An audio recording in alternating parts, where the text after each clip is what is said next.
Hey Ramakrishna, good afternoon students. Today's topic is derivation of Snell's law. It is optional topic which is removed from 10th class syllabus. Let these are two media and this is the interface which is separating two media of refractive indices N1 and N2. Let V1 is the speed of light in N1 and V2 is the speed of light in N2.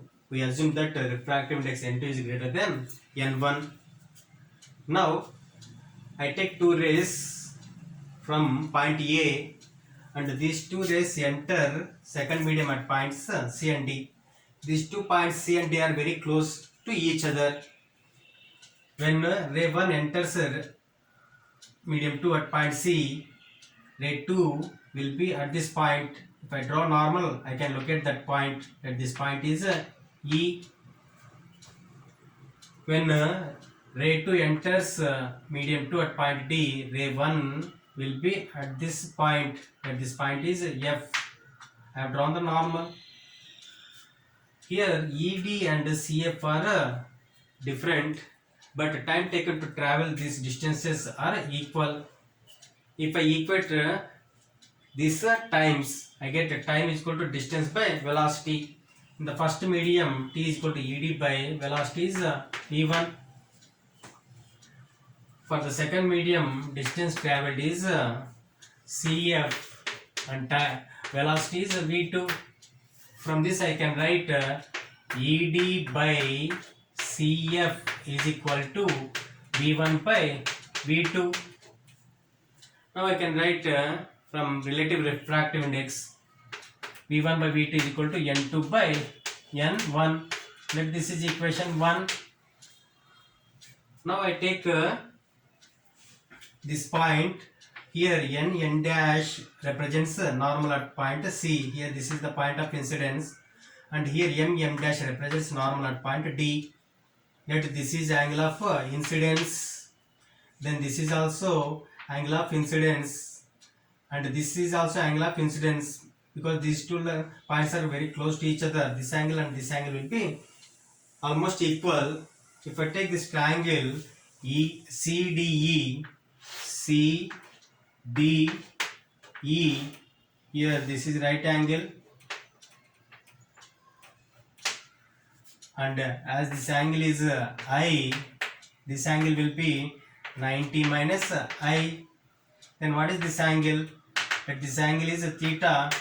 From the triangle CDE I can write 90 minus I plus 90 plus theta is equal to 180 degree. 90 180 gets cancelled. I get theta is equal to I. It means that this is equal to I. And I take another triangle CDF. So if I take this triangle, this is right angle. That this angle is I.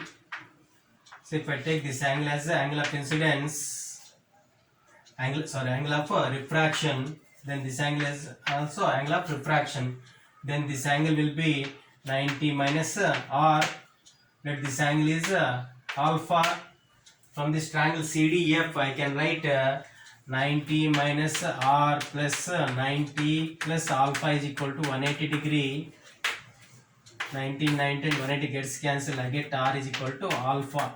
It means that this angle is also R.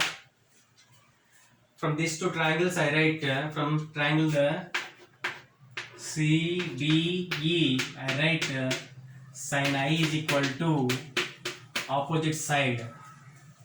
Opposite side of I is ED by hypotenuse. Hypotenuse is CD. And this is equation 2. And from triangle CDF I write sin R. Sin R is equal to opposite side of R is CF. CF divided by CD. Hypotenuse is CD. That this is equation 3. If I divide 2 with 3, I get sin I by sin R is equal to ED by CF. Let this is equation 4. If I compare equation 1 and 2, 1 and 4, from equation 1 and 4, one side of this equation is ED by CF, here also ED by CF, the other side is N2 by N1, here you have sin A by sin R. So I can write sin I by sin R is equal to N2 by N1. This is one form of Snell's law. And cross multiplication, I can write N1 sin I is equal to N2 sin R